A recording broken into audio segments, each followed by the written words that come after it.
Хайырлы көн Татарстан, хайырлы көн хөрмәтле телевизор караучылар. Бүген 22 апрель душанбе.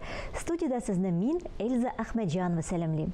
Тапшырубызның иҗат төркеме белән бергә безнең белән булган тамашачыларга файдалы, эшлекле атна, күтәренке кәеф теләп калабыз. Бүгенге көнгә кирип калган кайбер тарихи вакыйгаларга күз салып китик. Бүген җир ана көне. Нинди соң безнең җир? Аңа якынча 4,5 миллиард ел дип исәпләнә. Әгәр сез экватор буйлап җир тирәли әйләнеп үтәргә телисез икән, 40 мең километрдан артык озынлыкны узырга туры киләчәк. Җир өстеннән үзәккә кадәр 6378 километр ара. Җирдә иң салкын урын дип Антарктида санала. 1980 елның 21 июлендә Антарктидада Цельсий буенча 89 градус салкын теркәлгән. Калифорниядагы Үлем үзәне һәм Ливиядагы Эль-Азизи урыннары җирдәге иң кайнарлары. Биредә кызу 60 градуска кадәр күтәрелә. 1870 елның 22 апрелендә Владимир Ильич Ленин туган. Дөнья күләм пролетариат юлбашчысы, марксизм теоретиги һәм СССРга нигез салучы, коммунизм идеяләренә ышанган миллионланган кешеләр өчен тере легенда була. Бүгенге көнгә кадәр Ленин илебез тарихында иң каршылыклы шәхесләрнең берсе булып кала. Бүген чишмәләр көне. Борын-борыннан ук безнең ата-бабаларыбыз чишмәләрне карап, аларны чүп-чардан чистартып торган. Чишмә су иң чиста һәм файдалы санала, тик чыганаклар тирән урнашкан очракта гына. Илебезнең иң файдалы чишмәләре Кисловодск шәһәрендә.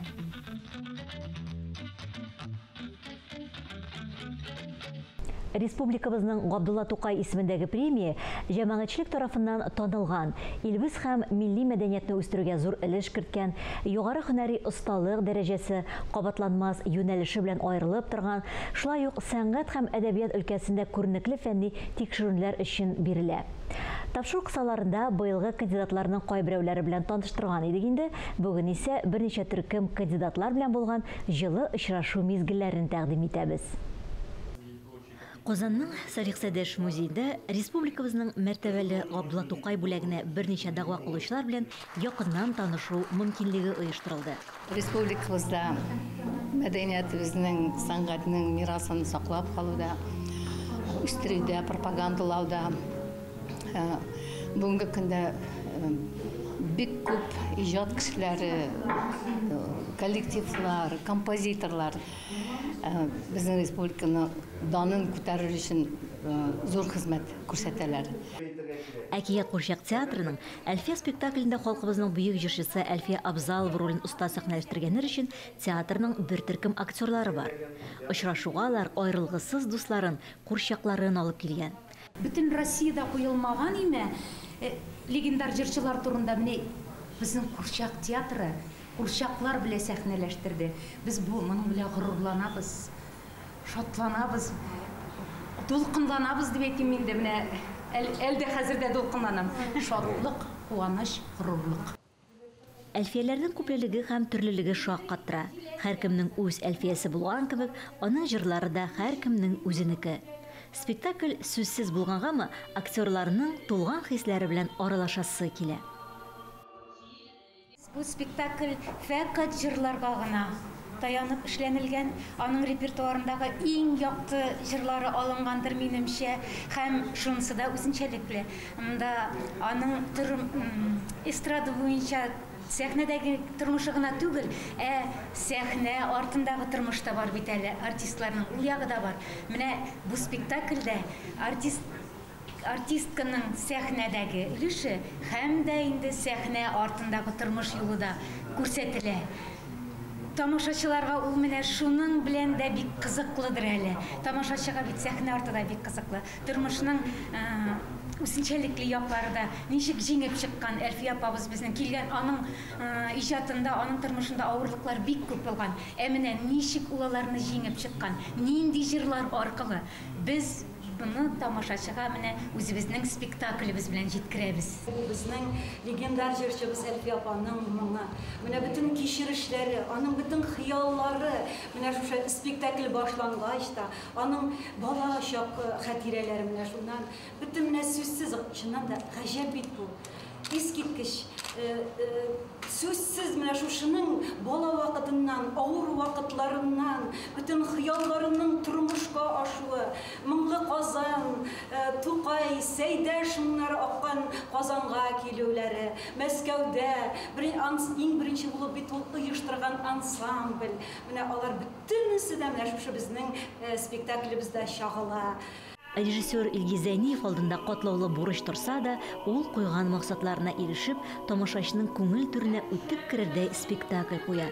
Әлфия спектаклен бөек җырчыбызга сәхнәдә куелган һәйкәл дип тә әйтсәк була. Һәр җыры үзенә аның һәр җырына үзенә кино үзенә күрә спектакль нитеп ясарлыгы менә аның һәрбер менә мин үзем больницада эшендә аның авыртып яткан моментында аның менә китәселәр килми әле дигән җырын ишетүгә тәннәр менә үзеннән үсен инде менә шушы Әлфия апа халәтенә кереп китәсең дә менә без шулай итеп тамашачыны безнең тамашачылар спектакльдән соң күзләрендәге яшьләрне сөртә басып алкышлыйлар. Менә шулай итеп без татар телен саклап калабыз дип уйлыйбыз. Çeşekler gibi kar yağar, Kadirnedir yemelim ay kişim, Şımır çeşek ottan tuğayda, Yürgen idegi kavnur kişim. Республикабызның иң танылган яшь композиторлары турында сүз алып барганда, иң беренче булып Эльмир Низамов исеме искә төшә. Бүгенге көндә ул илебезнең замана иҗатчылары арасында иң танылганнарыннан. Композиторның Кара Пулат операсы вакытында Татарстан музыка сәнгате өлкәсендә зур вакыйга була. Спектакль үз тирәли яшь, талантлы, җыр сәнгатебезнең киләчәге булган башкаручыларны җыя.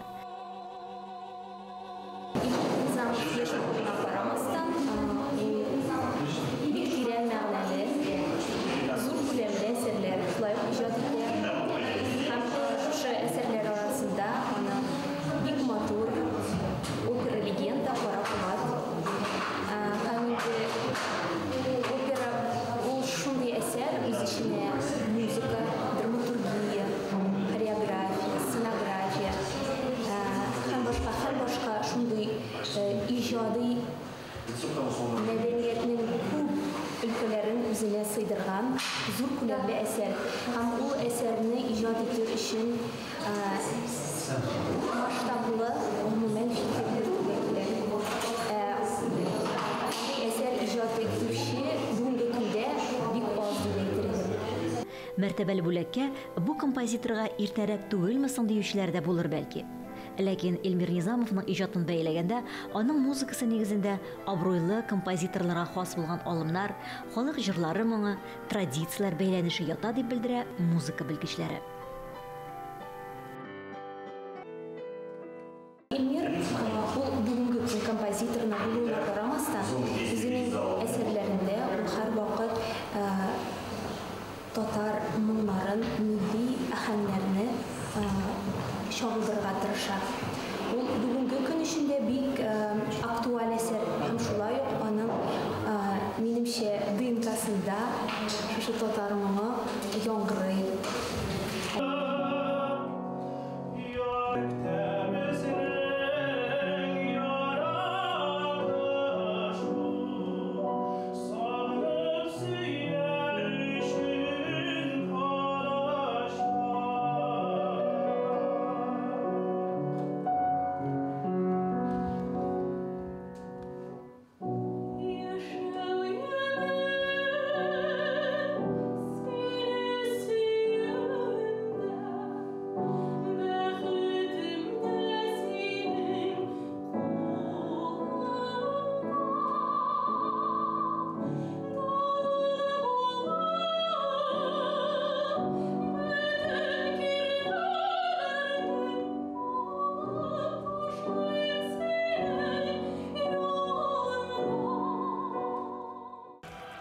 Саллы бүләккә татар хор музыкасы сәнгатен саклау һәм үстерүгә зур өлеш керткән өчен Татарстан дәүләт камера хоры җитәкчесе Миләүшә Тәминдарова тәкъдим ителде. хор солистлары белән туплаган татар хор музыкасы антология җыентыгы Татарстанда бердән-бер. Ә ул җитәкләгән иҗат коллективына килгәндә камера хоры иң осталарының берсе. Моны алар хәтта Россия күләм бәйгеләрдә күп тапкыр исбатлады. Бу хор әлбәттә бик лайыклы игътибарга. Менә мин хәтерләйм әле 2007 елда тәкъдим иткәннәре шушы хорны оештырырга инде бик күп анда булды бәхәсләр. Нәрсәгә кирәк ул хор безгә? Безнең бит инде ансамбльдә бар. Бу ансамбльләр дөрестән дә коллективлар бар инде. Ләкин мин уйлыйм, безнең җитәкчеләр бик дөрес эшләделәр бу хорны булдырырга дип инде карар чыгардылар. Һәм менә без 2007 елдан күрәбез бүгенге көнгә кадәр нинди эш алып барган шушы хор. Ул бит хәзер безнең йөзек кашыдай дип әйтәм инде, мин куркмыйча әйтәм, һәм ул безнең республиканың бренды булган.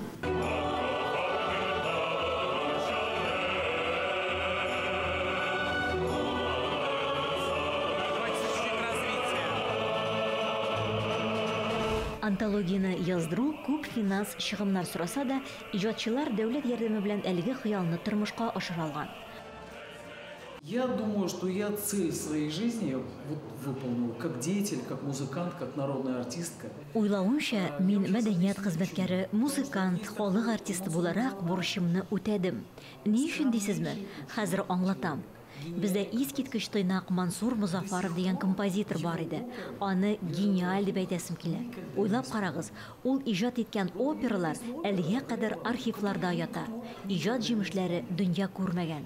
Әгәр дә без Мансур Музафаровның әсәрләрен антологиягә яздырмаган булсак, аның эшкәртүендәге зиләлүкне беркем дә беркайчан да ишетмәгән булыр иде. Композитор татар халык җырын искиткеч зур осталык, зәвык белән башкарган. Никогда и никто бы, наши потомки, никогда не услышал. Хорның булай да искиткеч бай репертуары моңарча бер кайда ишетелмәгән, төрле елларда яшәп иҗат иткән татар композиторлары әсәрләре белән тулыландырылды. Миләүшә ханым премия тапшырмасалар да, Габдулла Тукай исемендәге бүләккә кандидат итеп билгеләнү минем өчен зур дәрәҗә дип белдерде. 18 произведений в антологии. Антологиягә 18 әсәр керде. Монда 20-нче гасырда яшәп иҗат иткән композиторлар иҗаты. Дәвамы булачак дип ышанасы килә. Чөнки бүгенге заманда да татар музыкасы дөньясы яши, чәчәк ата, талантлы композиторларыбызда юк түгел.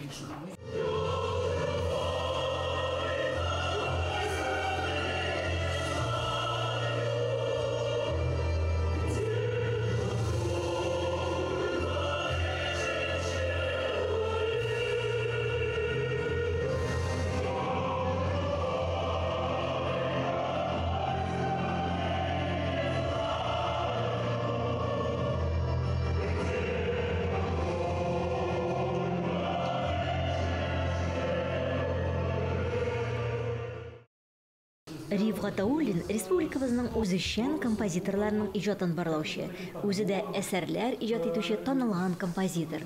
Аның исеме республикабыз тамашачысына яхшы таныш. Мин гомер буе татар сәнгать өчен көрәштем, татар теле өчен көрәштем.